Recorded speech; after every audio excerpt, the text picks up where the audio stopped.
Il a veillé sur toi. Il t'a gardé. Il t'a protégé. Il a protégé ta maison. Il a protégé tes affaires.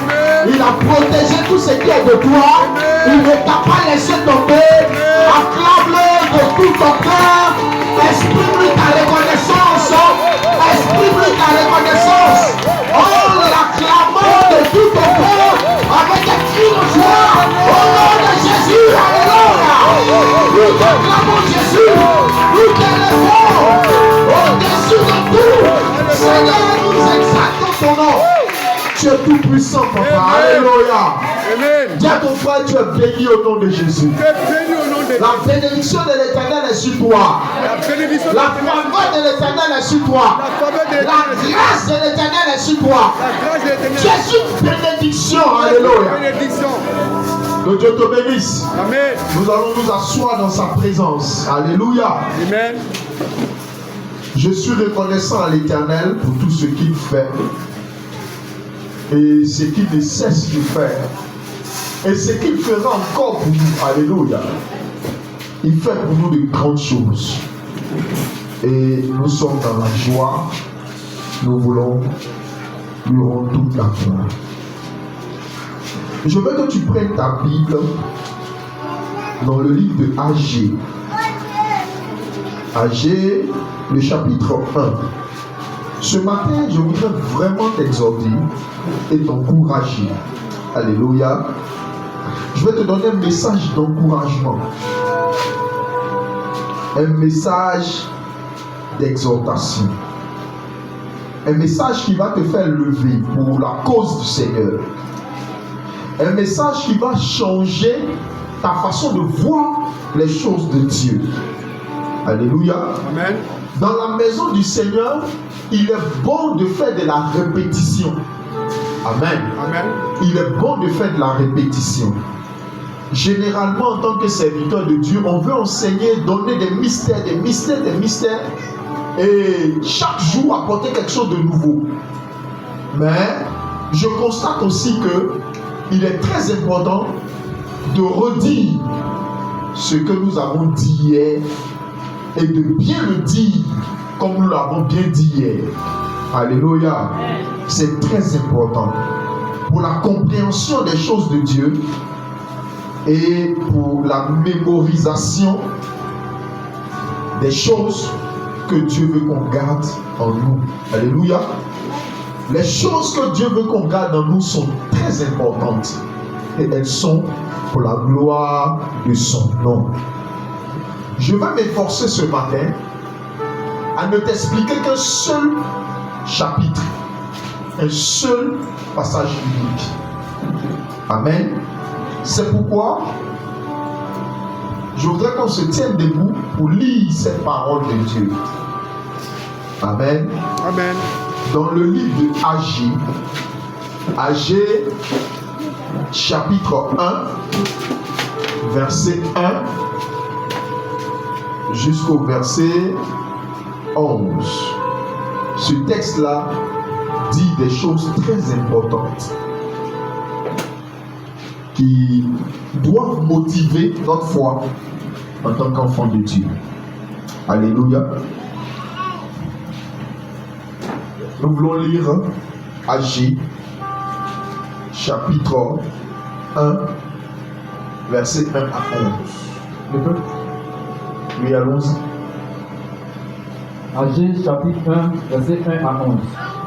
Verset 1. La seconde année du roi Darius, le premier jour du 6e mois, la parole de l'Éternel fut adressée par Agé, le prophète, à Zorobabel, fils de Shealtiel, gouverneur de Juda, et à Josué, fils de Jotzadak,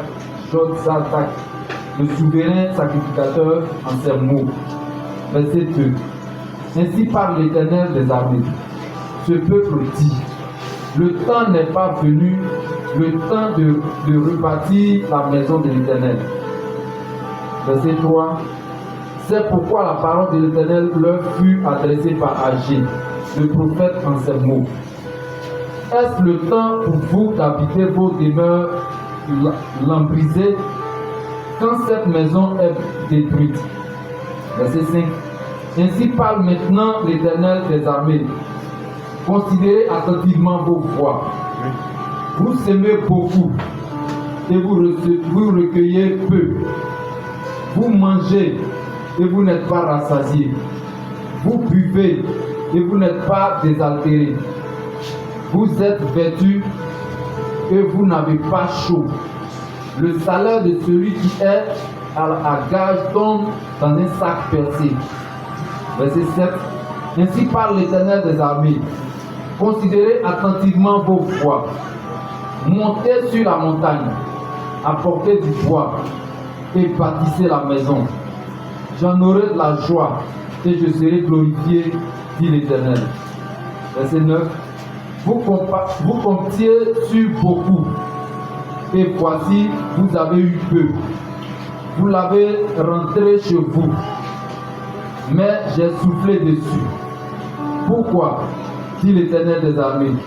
À cause de ma maison qui est détruite, tandis que vous empressez chacun pour sa maison.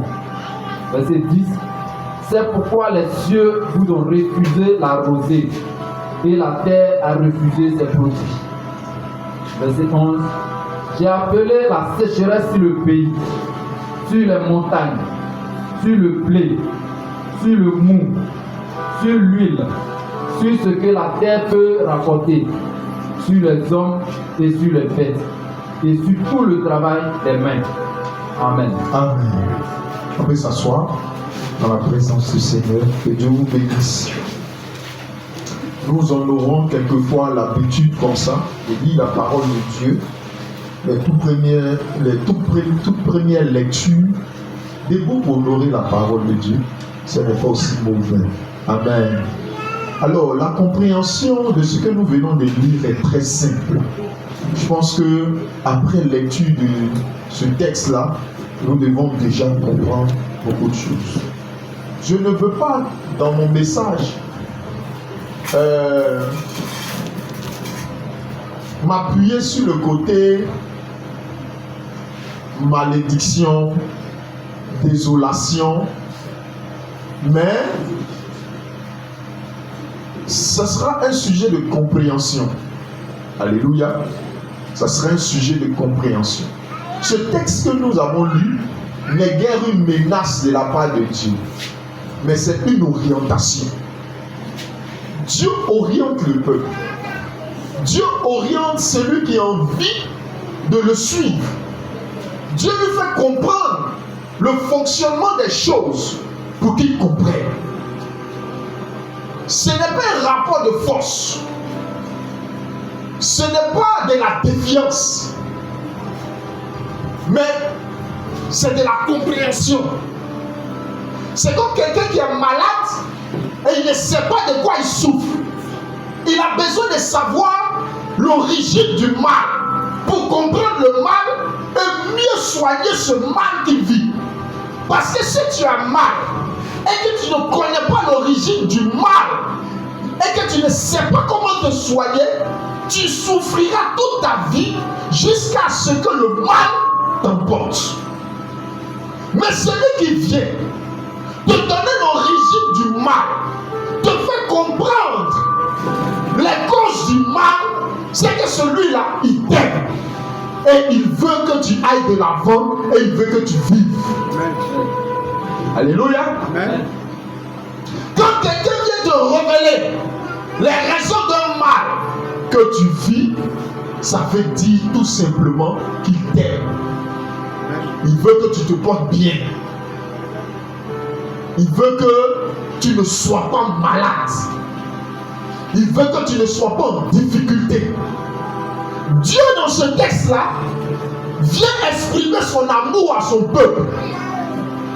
Pour lui dire, il y a un principe qui est établi.